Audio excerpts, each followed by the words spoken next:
Peoria Area World Affairs Council. This is our PAWAC Reads book club event, and so we've got a lot of folks joining us both from the organization and from the Peoria Public Library. Welcome everyone. I'm going to turn it over to Dr. Michael Shackleton to lead the book club discussion with Secretary Ray LaHood. Take it away, Mike. Thank you. I'll just introduce you. I think most people don't need much of an introduction, but obviously Ray was born and raised in Peoria. His father ran a tavern on the south side and worked hard. Ray's early life in politics included being an assistant to Tom Railsback for a few years, and he subsequently was administrative assistant to Bob Michael for 10 years. His election to the House of Representatives in 1995 through 2009 came at a time when the Republicans had taken over the Congress for the first time in, I believe, more than 30 years. He came at a time when Newt Gingrich was in his ascendancy, and there was kind of a transfer of leadership in the Republican ranks from Bob Michael and his colleagues over to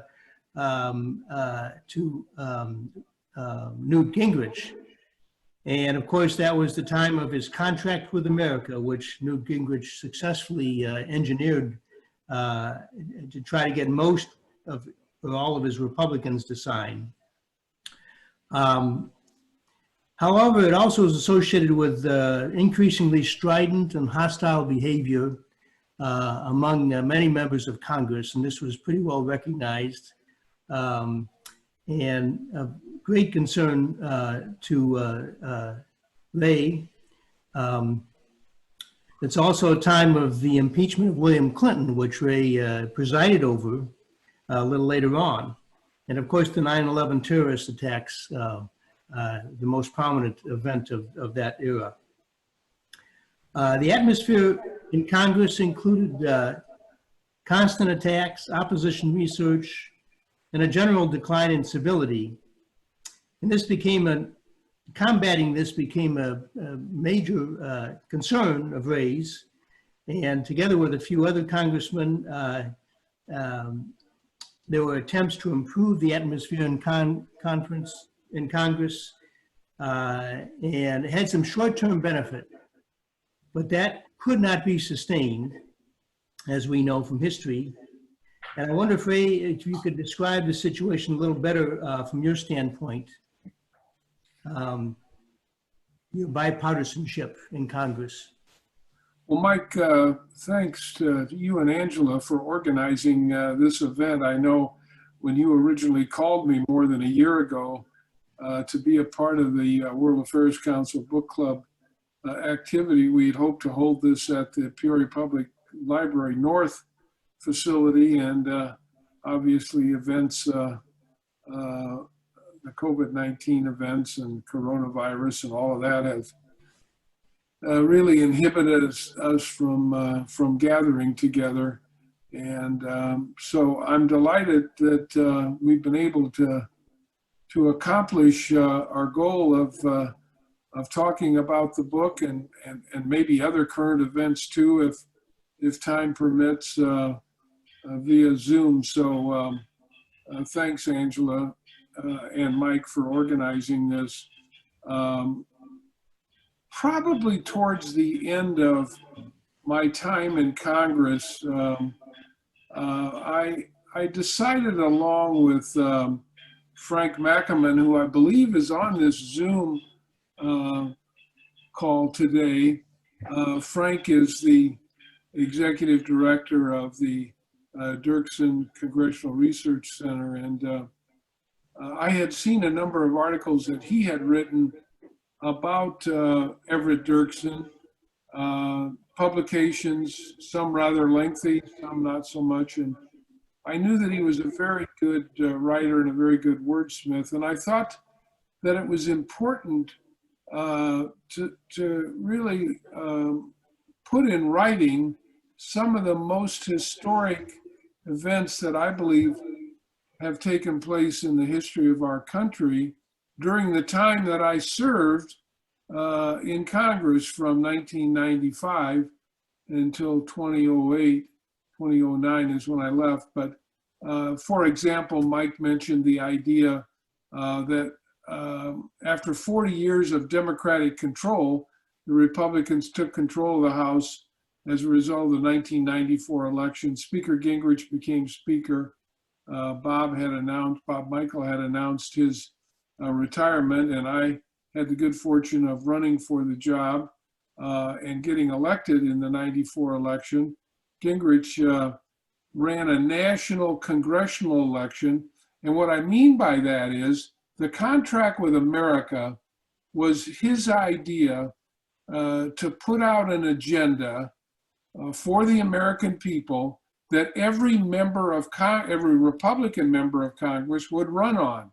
So for the first time that anybody could really remember, he nationalized every congressional race to the extent that it was much more about a national Republican agenda than about perhaps an individual congressional agenda. And so there were 10 items on the contract with America, everything from term limits to tax cuts to reform of the Congress, reforming many of the things, eliminating such things as the House banking system and so forth. And so Gingrich invited all of the Republican candidates to come to Washington and sign the contract with America. This event took place in September of '94, got a lot of attention, and then all of these candidates went back to their districts and ran on the idea that if they were elected, they would turn Washington upside down, they would turn the Congress inside out, and as fate would have it, the Republicans won. Gingrich became Speaker, and within 100 days of all of us being sworn in on January 3rd, 1995, 100 days beyond that, Republicans passed all 10 items with the idea that they were a part of the contract with America. And I wanted to write about that so people would understand the history of it and the magnitude of it, in the sense that one party rule for 40 years could not stand against a nationalized election on a very strong agenda. And then throughout the remainder of my 14 years, we had the good fortune of being at the forefront of some seminal issues that I believe needed to be written about, including obviously the impeachment of a president, the second only impeachment of a president, and the impeachment of Bill Clinton, which I was tasked to chair that proceeding for 2 days, and I wanted to really write about that. I wanted to really write about the idea that we were there in Washington on 9/11, which was a catastrophic event against our political establishment and our economic establishment. The planes that hit New York were planes that hit buildings where there was economic programs going on in terms of a lot of investment companies, and New York was the sort of the epicenter of our economy with Wall Street and so forth. And then of course the political center of our world, which was Washington, D.C. when the plane crashed into the Department of Defense. And so I wanted to really write about that and write about the idea that the country was changed, America was changed. We would never go back to the same way of life that we once knew prior to 9/11. And so we wanted to write about that. I was also involved with the Iraq War, the Afghanistan War, right after 9/11, President Bush declared war, and that war really, as you all know, went on for a good long period of time and divided the country very much, and probably led to President Obama's election, because he really did run against the idea that the wars were going on and he was going to end them.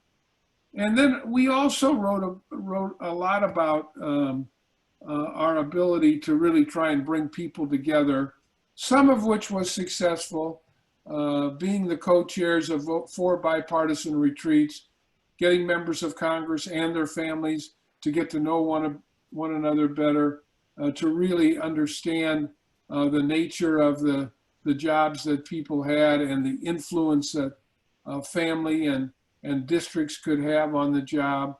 And those 4 bipartisan retreats started out very, very successful.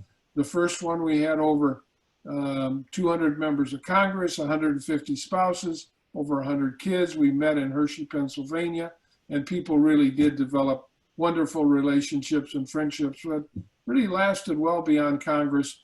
As time went on, the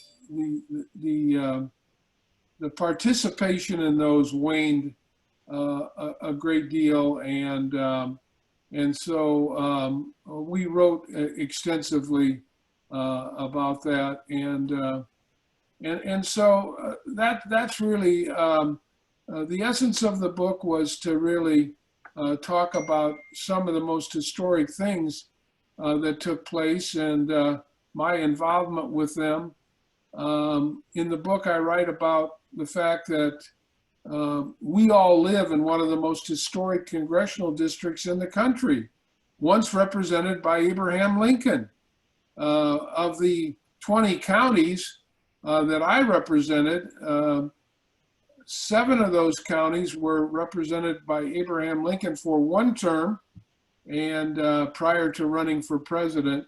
And obviously other distinguished people represented the district. Everett Dirksen represented it as a member of the U.S. House before he developed an eye ailment, and once that was cured, he came back and ran for the Senate. And in our area, when you think about the fact that when Everett Dirksen ran for the Senate, he ran against the Senate Majority Leader, Scott Lucas, who lived in Havana, was from Havana, Illinois. So in Illinois, you had Everett Dirksen from Pekin, Illinois, running against Scott Lucas from Havana, Illinois. And as you know from the many elections we've had since then, it's probably inconceivable that we'll ever have a U.S. Senator from Havana or Pekin, Illinois again, given the shift in population and the demographics and the political aspect of it.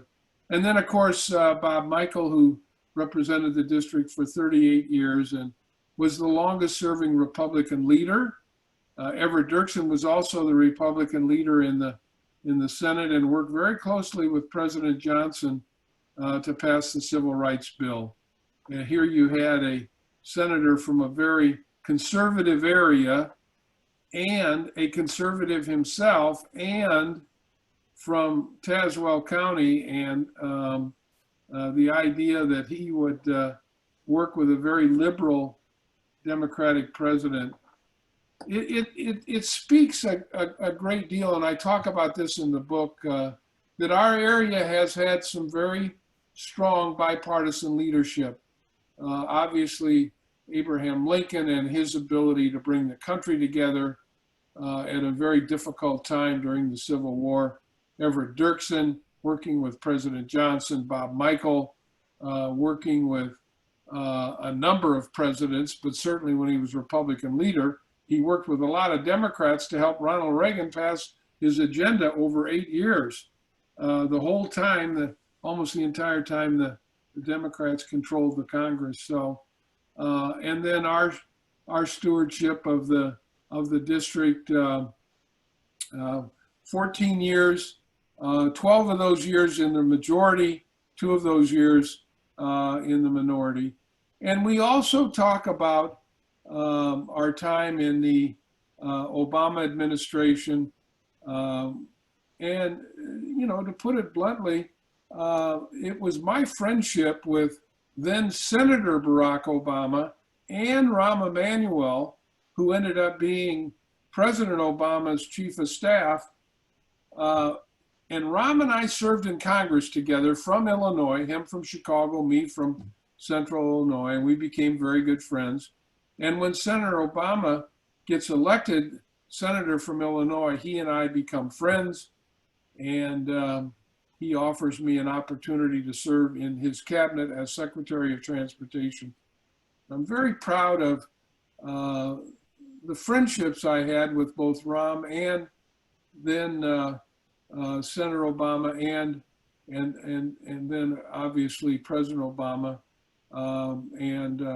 They were looking for a bipartisan component to their administration, and I fit the bill for that. And as I've said, being Secretary of Transportation, of the 35 years of public service, it's the best job I had because we were able to get an awful lot of things done. Not that we weren't as a congressman, but it's more difficult. Really, I think as a member of a body with 435 members, you have to work hard to get things done, and it takes a lot of time. As a member of President Obama's cabinet, we were able to work closely with the president and members of Congress and accomplish, I think, an awful lot in the area of transportation and infrastructure. And I don't know how much more you want me to go on, Mike. Well, I was going to ask you a follow-up question on, as a member of the Obama cabinet, you came in with expectations that you were going to help reaching across the aisle to the other side, and you were going to help with stimulus measures regarding the nation's infrastructure that needed attention. And you thought that you were going to be very close, maybe, to the president, but your comments suggested that it was a very tightly scripted agenda for meetings. And you really didn't have time and didn't have much of an opportunity to give him advice, which you thought, obviously, he would benefit from. And so, in a sense, he was kind of withdrawn from a lot of the benefits of a meeting. Mm-hmm. I think part of the problem, Mike, was that when President Obama came into the office in 2009, the economy was terrible. Unemployment was very high. The banking industry was about collapsing, and he had to put together a very strong economic agenda. And the Congress at that time was controlled by the Democrats, both in the House and Senate, and the president proposed a $870 billion economic stimulus package, of which $48 billion, by the way, came to DOT. So we really had an opportunity to put a lot of money out and put people to work. But the way that that legislation was passed, it was passed within 30 days of President Obama being sworn in. So it was passed in late January, early February. And I think Republicans in the House and Senate, because the Democrats had a majority in both bodies, they were able to find the votes to pass President Obama's agenda, particularly the economic stimulus part, and Republicans felt left out. And I think the well was really poisoned with that legislation at that point, because Republicans didn't feel like they really had a say. They weren't really in the room when the bill was written. It was kind of handed to them, knowing that the Democrats were going to pass it. They obviously thought it was too much. That was back in the day when Republicans were fiscally conservative. That doesn't seem to be the case today. But in any event, back in those days, the leadership of the Republican Party was fiscally conservative. They thought that the president and the Democrats were spending way, way, way too much money and felt that they were left out. And as I said, I think it poisoned the well. In terms of any opportunities further on with respect to health care or whatever, to find Republican votes, they felt like they had been cast aside on a major piece of legislation and were not really a part of it. They all voted no.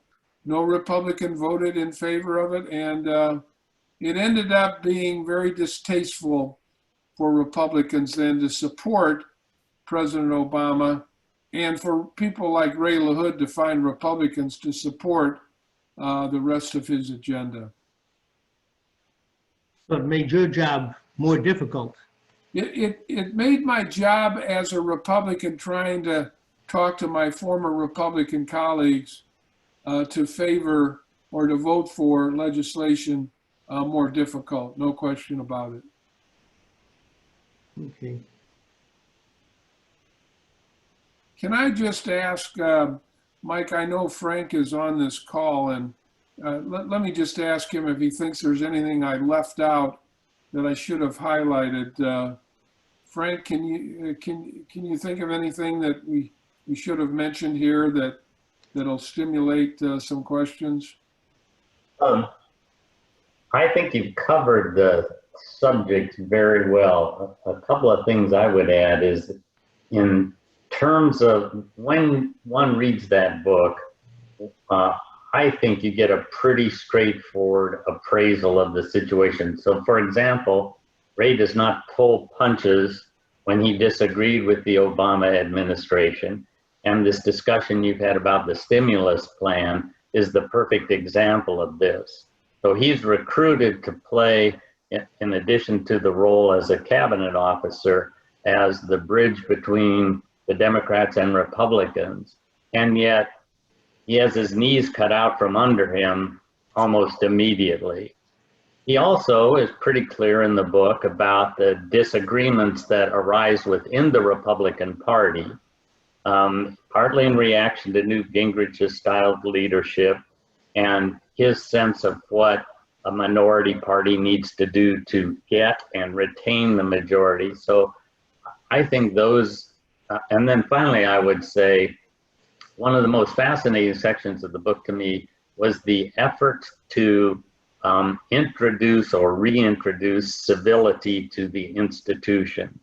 And I still marvel at the list of things that first bipartisan civility retreat generated. I think there were 236 specific actions that the House leadership could have undertaken to promote civility.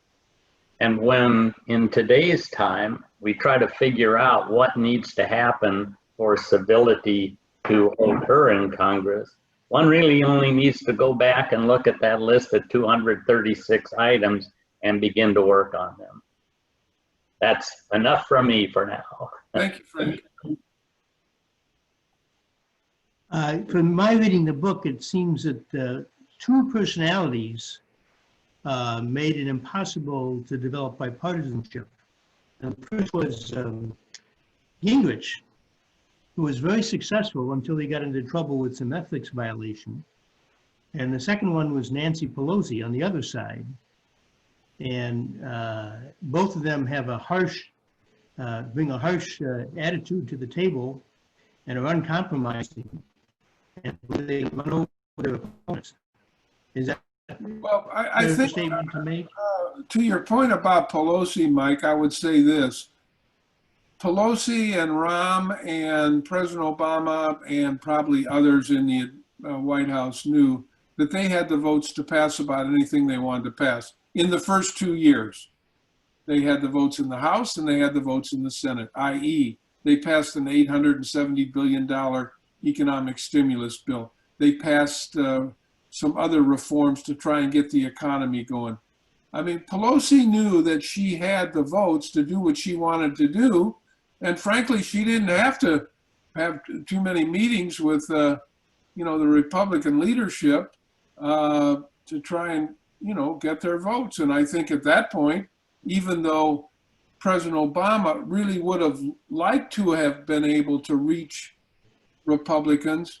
I think Speaker Pelosi made a decision that we got the votes and we're going to have our way. And again, I go back to the term I used before. It kind of poisoned the well with Republicans, and they became naysayers and pretty much against everything that President Obama wanted to accomplish. Okay.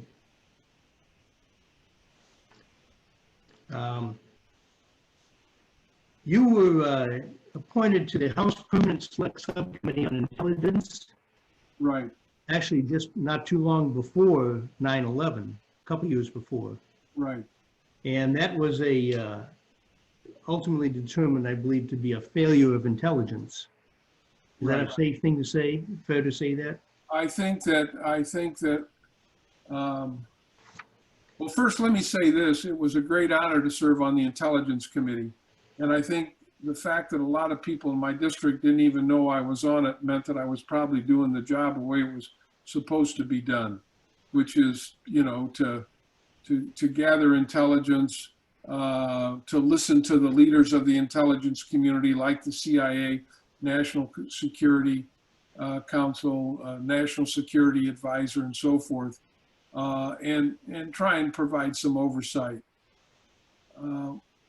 We were never, ever given any hint or inkling that there were going to be attacks on America, either our economic system or our political system.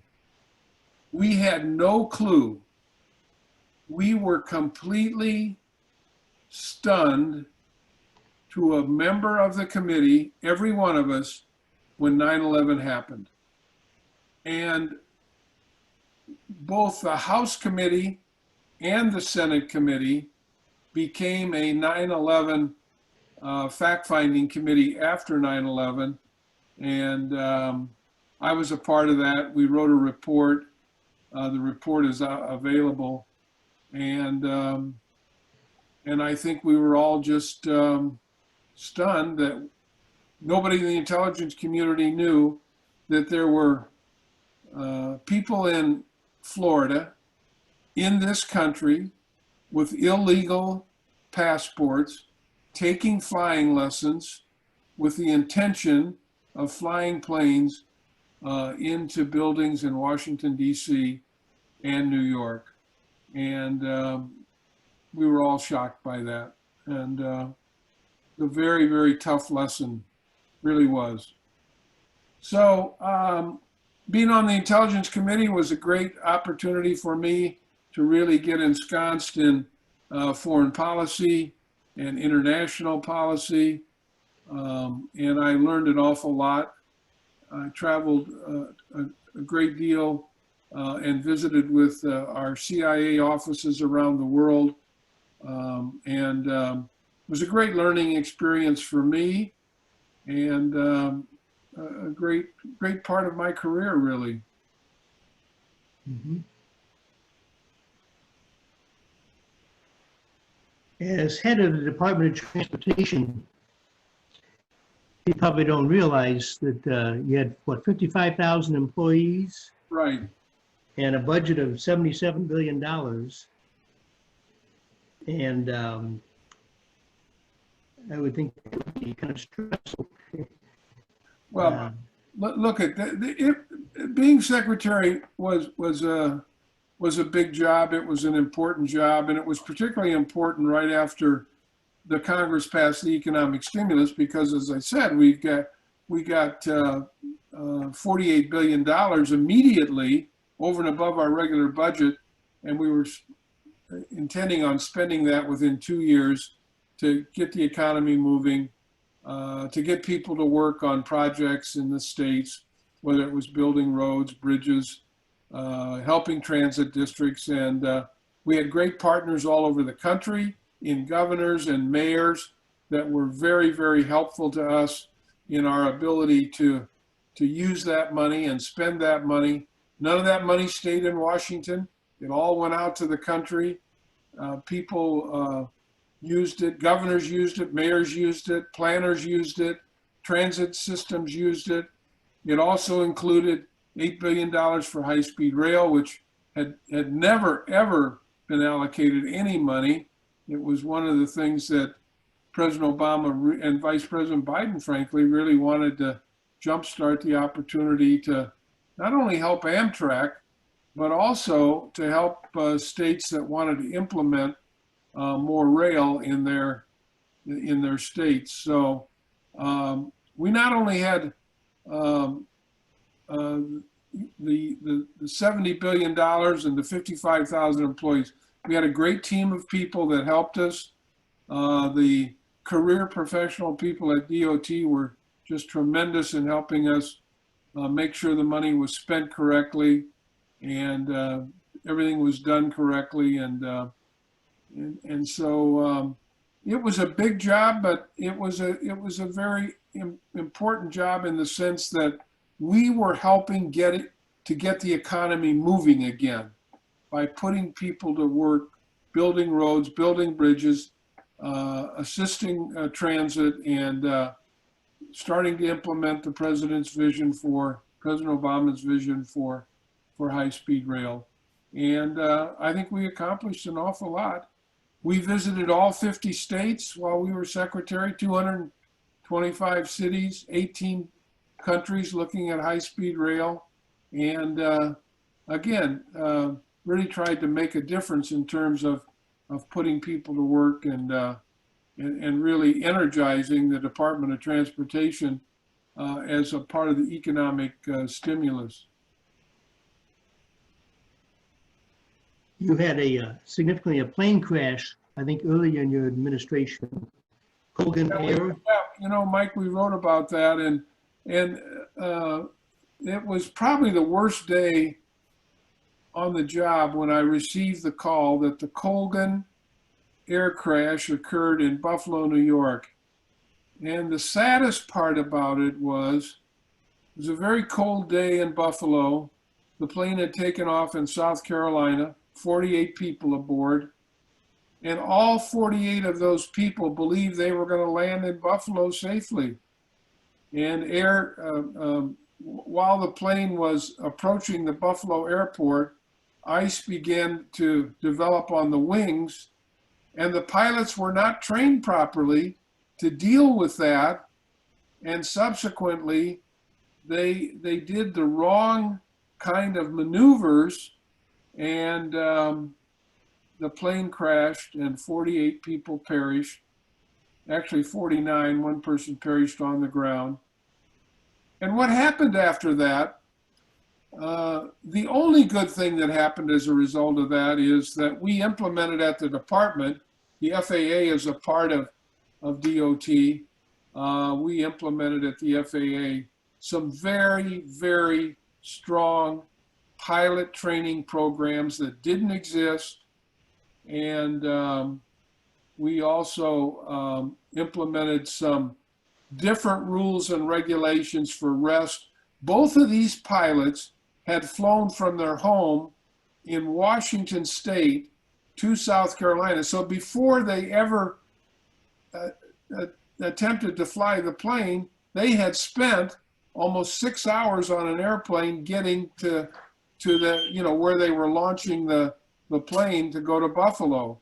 And at that point, obviously, they were fatigued. And then, they had to fly the plane. So we put in place some very strong requirements for not only pilot training, but also for rest time and new rules for rest. And that's really the only good thing that happened. Okay.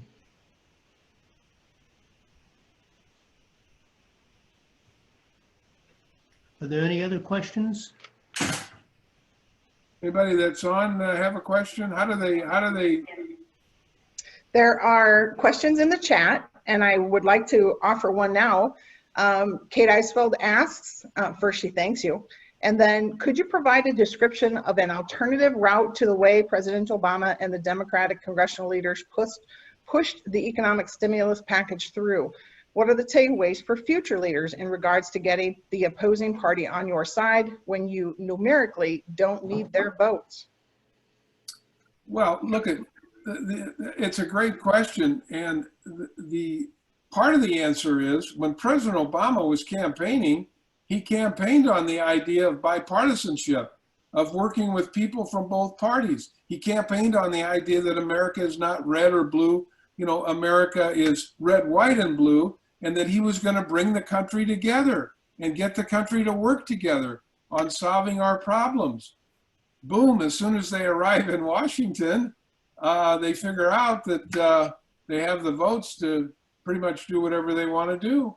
And the direct answer to the question is, Republicans should have been brought into the room. Republicans should have had an opportunity to offer their ideas.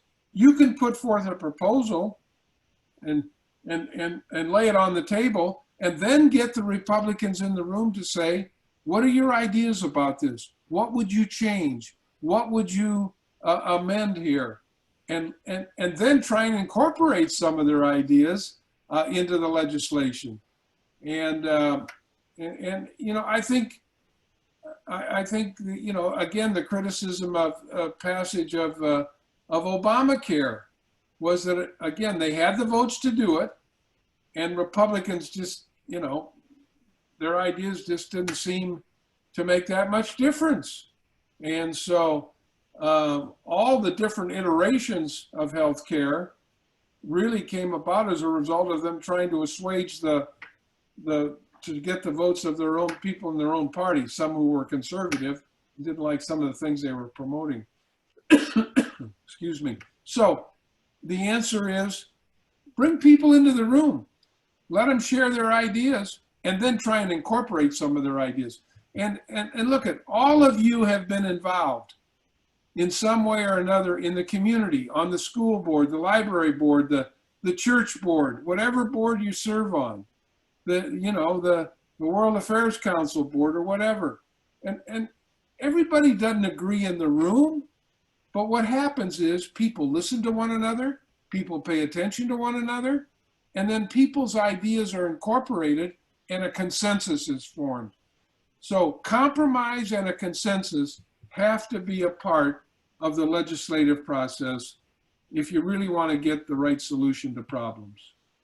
But do you find that the style used by the Democrats and under Obama without consulting the Republicans has been employed by this president and the Republican-controlled House and Senate before the last election?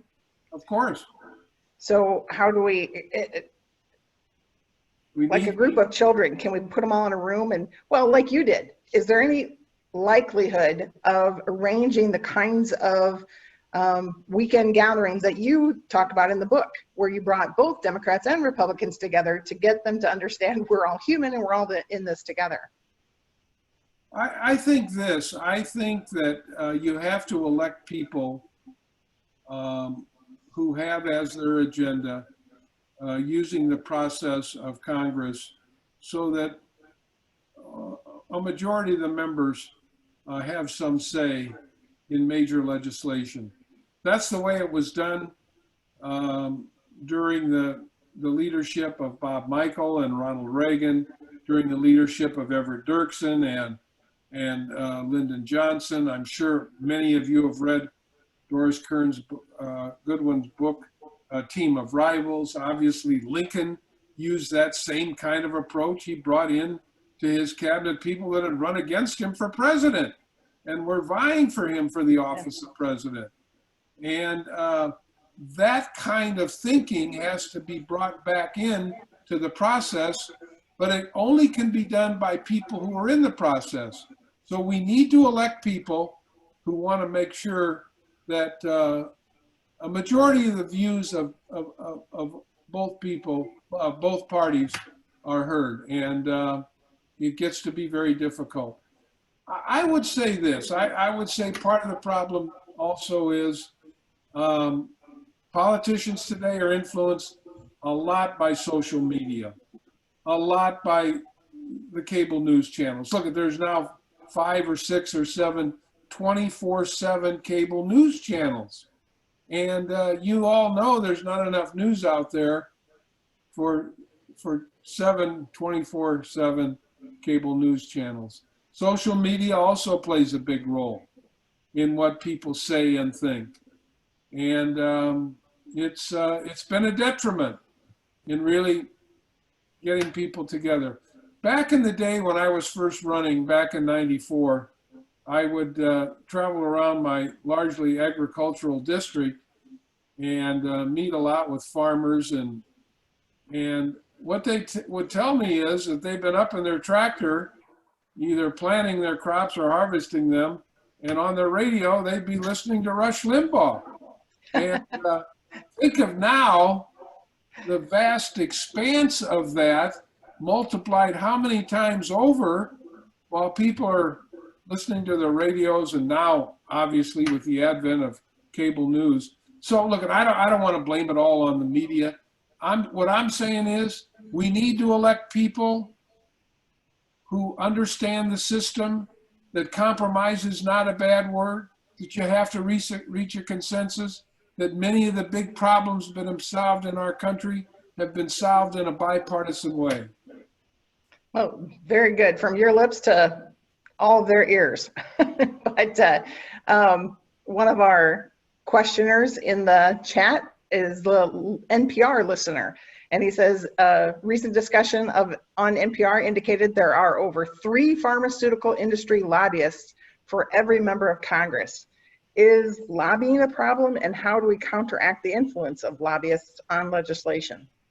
Well, look, lobbying is really not a problem. It simply is not. And here's what I mean by that. For every one of you who's a professional or retired from a profession, I guarantee you either belong to an organization or had an organization that was helping you get your point of view across to somebody in Springfield or somebody in Washington. Every profession has a lobbyist these days. Now, these are people that are expert in their field. And sometimes a member of Congress can't know everything about everything. And I'll just tell you that. When I came to Congress, obviously I came as a former congressional staffer. I also came as a professional teacher. I taught school for 6 years. There are some things I just simply don't know about. And I could use some outside expertise to help me. Some from my staff, but some from somebody who represents an organization or a group of people. And so that's why when the Obama administration was putting together their healthcare plan, they did rely a lot on outside experts that represented physicians, that represented hospitals, that represented other medical professionals. And when major legislation gets put together, it's done trying to use outside experts with the label of lobbyists on it. Lobbying has gotten a very bad name in Washington, but remember, these people are representing professional people or organizations where the members are like-minded and want to make sure their point of view is heard by the politicians as they're putting together legislation. Interesting. That's a good point to have everybody keep in mind. We, of course, in the World Affairs Council are a non-partisan, non-lobbying organization. So just put that plug in there. A couple of other questions from the chat. One to follow up with Kate's question earlier about reaching across the aisle. Do you think it's tremendously short-sighted not to collaborate with the other side of the aisle, in quotes? And then is kind of a historical question, what would the GOP have liked to see in that stimulus bill that they weren't necessarily consulted on? Well, I think the answer to the second question goes back to my point. Back in those days, back in '09, the Republican Party was fiscally conservative. They thought $870 billion was way, way, way too much money.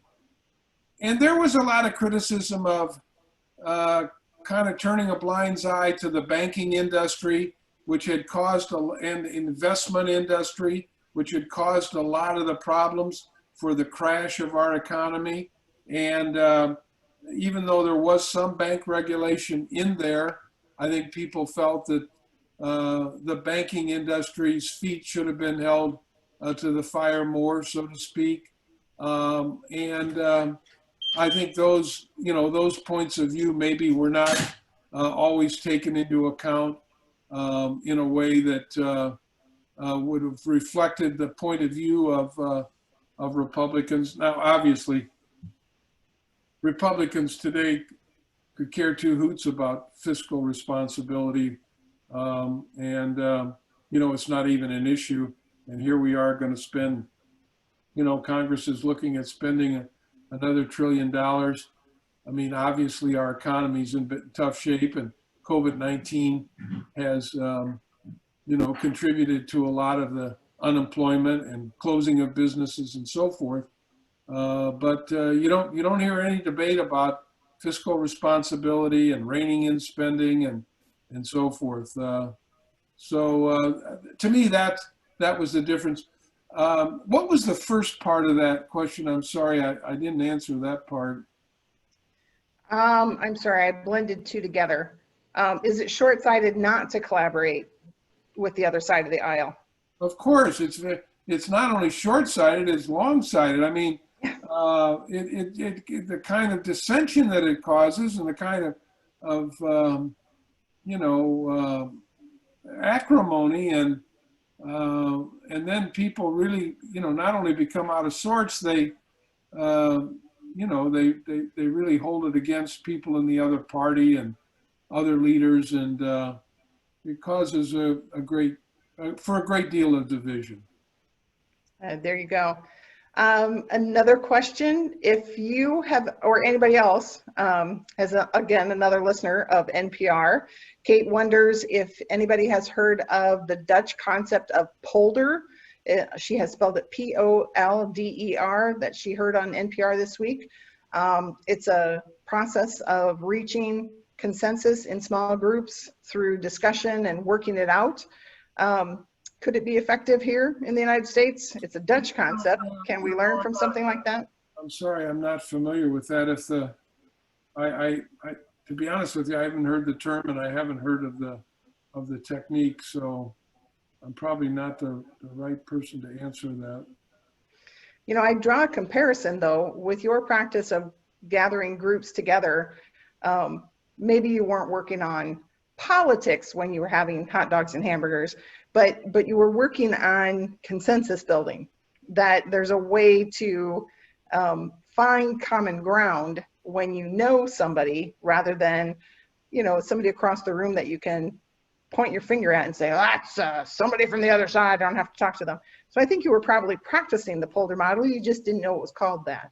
Yeah, that's probably true. And it goes back to the point that I made earlier. I mean, I don't want to simplify this too much, but I go back to my point that, if the Congress would take a chapter out of the book of local communities where people just, they serve their community, they get along with one another, they reach a compromise, they reach a consensus, community problems are solved. I'm very proud of the fact that while we were serving in Congress, a number of people came to me with their own ideas about really trying to develop opportunities to highlight different aspects of our community. And so we brought a divergent group of people together, and eventually the outcome of that was the Peoria Riverfront Museum, where so many different individuals wanted to highlight the accomplishments of African Americans, of so many different groups, of sports, and of lots of different things that had happened in our community. And we were able to get folks to work together, and as a result, we have probably one of the most magnificent museums anywhere in the country, which incorporates a lot of the history of lots of different organizations and achievements and people. Oh, very good. I'm going to ask folks, I think Michael Shackleton might want to cut in here and ask a couple of questions, but I'm also offering to anybody else, you'll need to unmute yourself to ask a question, and please do ask a question. And then when you're done, go ahead and remute yourself. It'll cut down on the feedback. But Dr. Shackleton, do you want to take back? I just wonder, one disadvantage that I think we have is our legislators come to Washington sometimes Monday morning and then leave Thursday afternoon, and they have families, and they do not spend any more time than absolutely necessary in Washington. I don't know how many people of that, you know, that are that way, but it's hard to get to know people if you're not there. No, Mike, you're right. It's a good point, and most, I'd say 99.9% of the members of Congress, not the Senate, but the House, a lot of senators do move their families to DC, and there's a lot of collegiality that goes on, and a lot of members of the Senate whose families know one another and their children know one another. It's quite different in the House. Just about every House member goes home when the House is not in session. Their families live in the district, and it's hard to develop the kind of collegiality where you really get to know somebody on a first name basis and get to know their family, and which obviously you know, would allow for lots of opportunities to you know, to work together more closely. The idea is that if you really know somebody, it's very difficult to criticize them. And I think that was the case years ago with Congress, and not so much today, particularly in the House of Representatives. I've got another question from the chat, Dr. Shackleton. Excuse me. Yeah. Larry asks, given the huge amount of government spending, have we forgotten how bad the 2008 financial crisis was, or are we just wrong about the seriousness of our deficit spending? I think that we've kind of turned a blind eye, Larry, to the notion of fiscal responsibility, because we're trying to save a lot of businesses. We're trying to keep people so they can pay their rent. We're trying to keep people so they can put food on the table. And you know, I don't want to compare it to the Depression era, because obviously I wasn't around for that. But this is a very tough time for our country, with so many people out of work and so many businesses closing. And it's a time really when I think people feel the government should step up and try and help our fellow Americans. So I think at some point, once we get a vaccine, we'll get back to normal. But that probably is not going to be for a year. A year from now, hopefully we'll be back to some normalcy. And then maybe we'll get back to some normalcy about fiscal responsibility, and people will try and figure out a way to incorporate the idea of paying down some of this humongous debt that we're incurring for our children and our grandchildren. So can I ask a follow-up funny question? Please, Thank nobody you. be offended. But if somebody else than our current president is elected, so if, for example, Joe Biden wins the election in November, will the Democrats then take responsibility for all of the financial disaster we're going to find ourselves in? Well, I'm sure the Republicans will be singing the idea of fiscal responsibility. I guarantee they will. I did want to throw that out I will predict. Yeah, given there was one other comment I skipped over. Anne comments that with respect to 9/11, Richard Clark, a holdover from the Clinton National Security Team, brought an assessment to Condi Rice in August of 2001, warning that bin Laden was determined to strike in the United States and would use planes to fly into buildings. It would appear that there was available intelligence that was not taken seriously by the Bush White House. That seems to be evidence of partisan bias, she comments. Well, I would just say during my time on the Intelligence Committee, I was never made aware that there were people in our country taking flying lessons, considering killing 3,000 Americans and crashing planes into government buildings and so forth. Yeah. And another question, given that it must be very hard in Washington to maintain support for bipartisanship, what originally made you aware of the value of bipartisanship?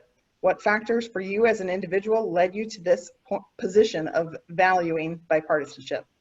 I think more than anything else, I watched Bob Michel work with Ronald Reagan and a Democratic Congress to change, to work on important problems, to pass bipartisan legislation. Reagan didn't get his way every time, and the Democrats didn't get their way every time.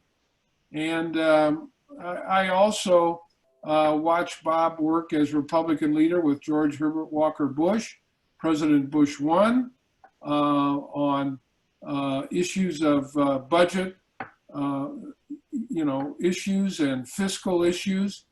And so it came natural for me as a former staffer, having been elected, I could use these examples, and I could also use the examples of my predecessor, somebody like Everett Dirksen, conservative Republican leader from Pekin, Illinois, working with a liberal president, Lyndon Johnson from Texas, on major civil rights legislation.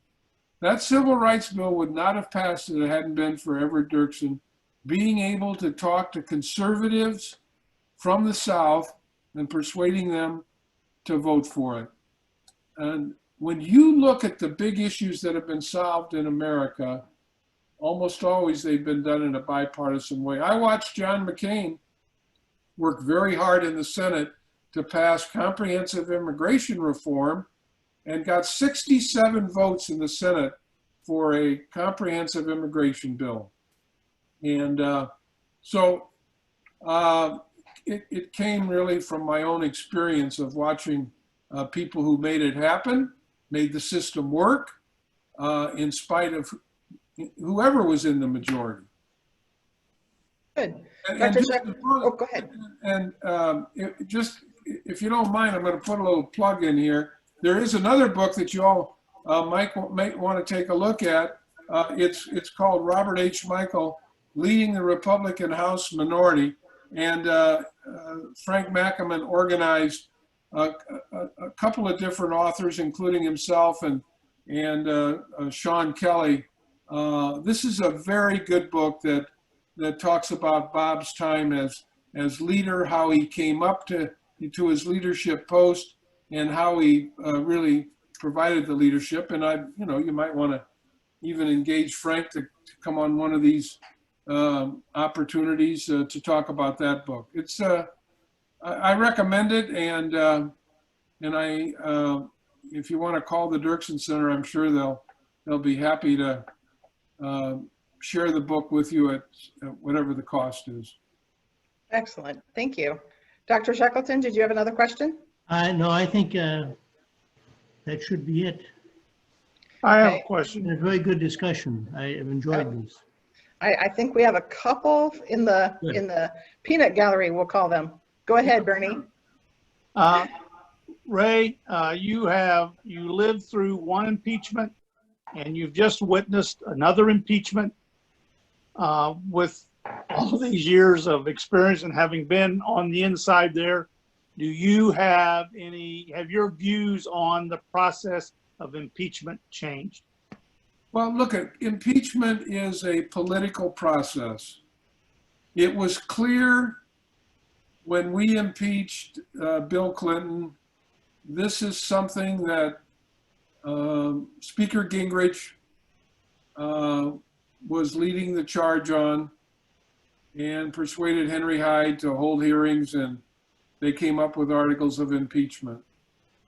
And it's very clear that the impeachment of President Trump was a part of a political process and led by Speaker Pelosi. So in the simplest terms, Bernie, this is really now in the history books, I think will be seen as a political process led by political leaders of the opposition party. Thank you. Michelle, all the way from Lebanon, do you have a question? No, really. I just want to thank you, really, and thank you, Secretary LaHood. So it's been enriching to me. So thank you very much for allowing me to be on tonight. You're welcome, Michelle. Thank you. Anybody else? All right. Allow me then to pin the video on somebody other than me, because my video is not working. So, but allow me to thank you, Secretary LaHood. This has been a very fascinating look at your book and at your life and the contribution you've made to both our district as well as to Congress in general, and then of course in your service in the Department of Transportation. So we look forward to talking with you again. And for those of you who are not yet members of the Peoria Area World Affairs Council, please join us today. You can do so online at pawac.org, or send me an email and I'll send you a form. And so we have on Tuesday night, Rear Admiral Green talking about the US-China relations with a particular focus on military relations in the South China Sea. On Friday, we have Peter Beinart talking about the Israeli-Palestinian situation. On August 7th, we will have Paul Johnson talking about Cuba. So sign up, you don't want to miss anything. And we will be working on a conversation between a couple of different voices on the election, not from a vote for this side or don't vote for that side, but more of a look at how people choose to vote. And so I might be calling upon Mr. McAman or Mr. LaHood to consider serving on a sort of panel to talk about how people should look at the news, look at their own views, and make a good choice. But everybody should vote. Whether I think your choice is good or not is irrelevant. Get out there and vote.